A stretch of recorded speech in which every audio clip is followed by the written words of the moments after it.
Good day mga kamots, welcome back to our YouTube channel. Bukod nga sa mga bagong motorsiklong nilabas ni Rusi ngayong 2025, naglabas din sila ng kauna-unahan nilang electric bike. Muli tayo nagbalik dito sa Rusi MH Del Pilar, Malabon para i-review mga kamots itong bagong kauna-unahang labas nilang electronic bike na Rusi EBI1. Alamin natin kung anong specs na tinataglay nitong electronic bike na to at kung babagay nga ba sa inyo ito kung kayo'y sawa na sa mga degasolinang mga motorsiklo at gusto nyo na lang eco-friendly na sasakyan tulad nitong e-bike na ito. Kaya naman huwag na natin patagalin pa yan, simulan na natin.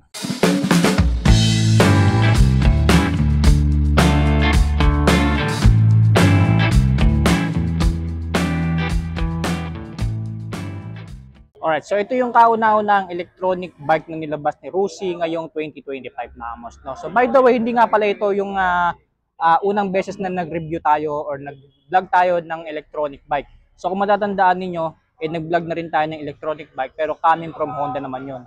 So yung Honda EM1. So sa mga hindi pa nakakapanood niyan at gusto malaman ng specs ng electronic bike niyan ni Honda, so panoorin nyo na lang yung video natin yan.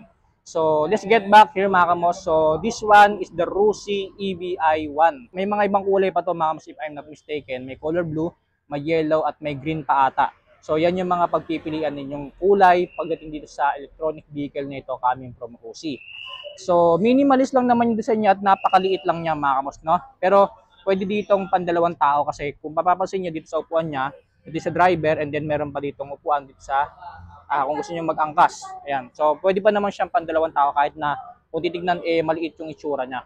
So meron tayong headlight dito na round shape na pagandahan dito. Naka-projector light na mga kamos. Wow! So, by the way, LED na rin po lahat ng ilaw nito, headlight hanggang turn signals. Ang ganda ng itsura ng headlight niya, para siyang araw and then para siya may mga sikat-sikat dito.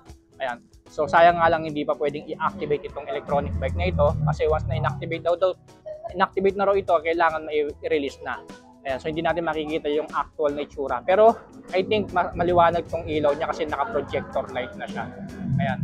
And then ito naman yung turn signals niya. So nakahiwalay nga lang dito. Bilog siya or oval shape mga kamos. No? So iwasan niyo na lang na mabali itong turn signals niya rito. And then nakalagay dyan Rusi. And then dito naman sa baba niya, ito po yung bakal or bracket para paglalagyan nyo ng built-in basket niya. Itong pinaka-basket niya, mga kamos, ito na yung magsisilbing compartment itong e-bike na to. So dito nyo siya ilalagay sa bracket na to and then meron na kayong compartment or lagayan ng mga bagay-bagay nyo rito sa kung gagamitin nyo itong e-bike na ito ni Rusi. Yan, naka-plastic fender tayo dito na plain look lang, color black, and then sa front suspension niya, meron siyang reflector na orange dito sa baba. Ayan, so naka-alloy tayo dito na mugs na naka-drum brake, color black. Maliit lang yung gulong niya, no? Ayan, ang cute lang.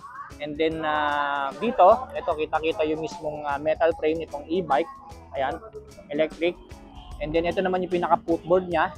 Ayan, so medyo malapad din naman kahit paano. Sinlaki siya nung ilalim ng basket. Nakalagay dito is Rusi EBI1 and then 500 watts. By the way, mga kamos, ang kabuang power pala nito is 500 watts itong e-bike na ito coming from Rusi. Sa likuran, mga kamos, naka-dual shock absorber siya rito. Meron siyang footboard dito para sa pasahero mo dito sa likuran kung gusto mo mag-angkas. So meron siyang tatapakan dito. Meron siyang built-in tire hugger na cover mismo yung buong gulong niya sa likuran. So ito naman yung taillight ni Rusi EBI1. So ito yung pinaka-taillight niya. LED na rin po yan. Ayan. And then meron siyang rito. Although hindi siya pwedeng kabitan ng plaka kasi hindi naman siya nare-rehistro. So meron pa rin siyang kabitan ng plaka dito. And then nakalagay dyan is Rusi Electric at your service. Sabot-sabot lang. Kapag mag-angkas kayo, meron siyang sandalan dito na maliit. Ayan, so nakalagay dyan is Rusi. So side stand, wala siyang center stand. Yung pinakamanibela niya, tubular handlebar. Ayan, so haba And then naka-matte black and finish. Pagdating sa mga buttons and switches niya, ito yung on and off headlight. Gusto mo nakapatay yung ilaw, compass, turn signals, left and right, busina. Ayan. So, yun lang mga kamuset. Yun lang naman yung mga buttons and switches niya. Dito sa right side, wala naman na. Ayan. So, pagdating naman sa hand grip niya, ayan. Ordinary lang din yung hand grip na ginamit ni Rusi. And then, napansin ko dito, no, sa throttle niya rito, Ang ganda ng response, bumabalik agad mga kamos, no? Ayan, tignan mo. Napaka-responsive ng ano niya, ng throttle niya rito. Kaya nakikurious ako kapag naka-on na to and then pinihit ko to kung gaano siya kaarangkada. Ayan, kasi ang ganda ng response ng ano niya, throttle niya. Sa mga brake levers niya, naka matte black paint finish. Digital na siya na instrument panel. Kaya nga lang hindi natin makikita yung ano niya, yung pinaka-itsura. Para sa susian pala mga kamos, eto nakalimutan ko. Dito siya nakalagay sa gilid niya. So ito po yung pinaka-susi niya. And then meron siyang dalawang remote dito. Ayan, meron pa rin siyang remote mo, mga kamos, no? And then ito yung pinaka-susi niya. By the way mga kamos, bago ko makalimutan, dito pala nilalagay yung battery ni Rusi EB-i1. So dito siya sa ilalim ng upuan, no? Okay, so hindi siya compartment mga kamos. Ito yung pinaka-mismong lagayan ng baterya. So which is tamang-tama lang naman kasi medyo mabigat ang baterya ng electric bike. So tama lang na dito nilagay ni Rusi para sentrong-sentro yung bigat nung bigat dito sa e-bike na to, mga kamos, no, nasa gitna siya. Yung bigat pala ng baterya nito is 24 kilograms. So medyo mabigat-bigat nga yun mga kamos, no? Kaya tama lang na dito nakalagay sa gitnang portion na to ng e-bike na to, mismo sa upuan niya, para nakasentro yung bigat. And then yung battery capacity pala niya mga kamos is 48 volts. And so kapag i-charge nyo na mga kamos yung baterya, so hindi nyo na kailangan pang i-dismantle dito sa mismong lagayan niya o sa mismong compartment niya. Kasi pwede na kayo mag-charge dito mismo. So sasaksakan nyo lang ng cord yan and then yun, pwede nyo na siyang i-charge kahit hindi nyo na i-dismantle yung baterya niya rito. Which is convenient mga kamos na para hindi na tayo magbabaklas kabit kung mag-charge tayo ng baterya. Ayan, so direct na nakagad dito yung power source niya dito sa outlet na to. Alright, so kung bibili kayo ng ganitong klaseng e-bike coming from Rusi Motorcycles mga kamots, meron sila mga ilang safety tips dito sa kapag gagamit kayo nitong electric bike. So lalo na particularly sa battery mga kamots, kung ano yung mga dapat nyong gawin at hindi nyo dapat gawin. So dito sa DUS mga kamots, sinasabi dito charge regularly and then use only Rusi EB1 or EB charger mga kamos, no? So wala na kayo ibang gagamitin daw kundi yung mismong charger nitong electronic bike nito. Hindi kayo pwedeng gumamit ng ibang charger mga kamos, no?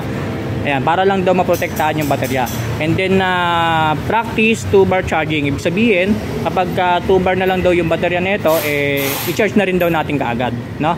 And then clean and maintain and then unplug the charger immediately upon full charge. So wag natin pagtagalin sa pagkaka-charge mga kamos kasi may tendency kasi na baka masira yung baterya, which is tama naman. Ito naman yung mga hindi nyo dapat gawin kapag pumili kayo nitong Rusi EB-i1 pagdating sa baterya niya. So number 1, of course, wag kayo mag-overcharge. And then number 2, fully deplete. So wag nyo ugaliin na kapag 0% na yung baterya, tsaka nyo lang siya i-charge. So gaya nga dito sa DUS, gaya na sinabi dito sa DUS, 2-bar pa lang, i-charge nyo na kaagad siya. And then do not DIY mga kamos yung pagre-repair ng baterya, no? Kunwari naisipan nyo i-repair yung baterya, so magdo-DIY kayo. So bawal na bawal po yung gawin dito sa baterya ng Rusi EB-i1. Pang-apat, don't charge quickly after long ride. So halimbawa, ginamit nyo to as long ride, malayo-layo yung binahin nyo gamit tong Rusi EB-i1. So wag nyo daw siya kaagad i-charge mga kamos, no? Ayan. So wait for 20 to 30 minutes after battery cools. Ibig sabihin kasi nun mga kamos, mainit pa yung baterya. So tendency kapag sinarge mo kaagad, may possibility na sumabog siya. Ayan. So wait for 20 to 30 minutes muna bago i-charge yung baterya niya. And then yun, lastly mga kamos, huwag nyo rin siyang iiwan ng naka-charge overnight or unattended. Kasi baka nga ma-overcharge and then yun, possibility na sumabog yung baterya na. Ma-damage pa yung mismong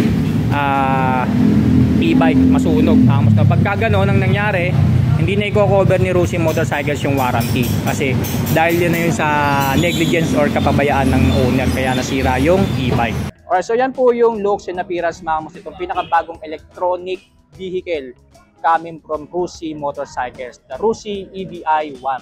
So alamin naman natin yung iba pang specs at features na tinataglay nitong coming from Rusi. Ang pinakabagong electronic bike na ito mula kay Rusi ay isang brushless DC hub motor na ang ibig sabihin ang motor nito ay matatagpuan sa likurang bahagi ng gulong nito, na ayon kay Rusi ay sadyang dinesign for the higher efficiency and durability. Meron itong kabuuang power na 500 watts na sapat at tama lang sa design ng electronic bike na ito. Meron naman itong battery capacity na 48 volts na mayroong 20 amp hour na mayroong kabuuang bigat na 24 kilograms na inilalagay sa ilalim ng upuan nito, na tamang-tama lang ang pwesto para nakasentro ang bigat sa e-bike na ito. And ayon kay Rusi, sa isang full charge ng battery nito ay kayang tumakbo sa layong 50 kilometers, na talaga namang kahit papano ay malayo-layo na rin ang malalakbay mo gamit itong e-bike na ito coming from Rusi. At meron itong battery charging time na 6 hours, at kung tatanungin mo nga kung gaano nga ba kabilis itong e-bike na ito mula kay Rusi, ayon lang naman sa kanila ay kaya nitong tumakbo sa 45 kilometers per hour, na para sa akin ay tamang-tama lang na bilis kung gusto kong makapunta sa isang lugar. For the suspension, sa harapan equip po ito ng tinatawag nilang pseudo hydraulic fork,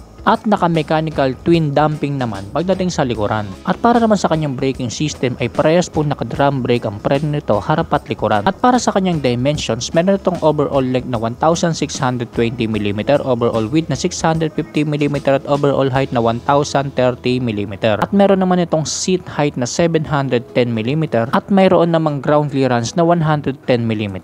At ang kabuuang bigat naman ng electronic bike na ito mula kay Rusi kapag kasama na ang baterya nito ay 64.2 kilograms lang, na kayang-kaya mo ngang isakay sa tricycle kung sakali mauubusan ka ng baterya sa gitna ng daan. At yan ang motor specs at battery specs nitong pinakabagong Rusi EBI1. Kaya naman alamin na natin ang cash price at installment price nito dito sa Rusi Motorcycles MH Del Pilar as of November 2025. Alright, so proceed na tayo sa cash price at installment price nitong pinakabagong electronic bike na ito coming from Rusi Motorcycles, the Rusi EBI1.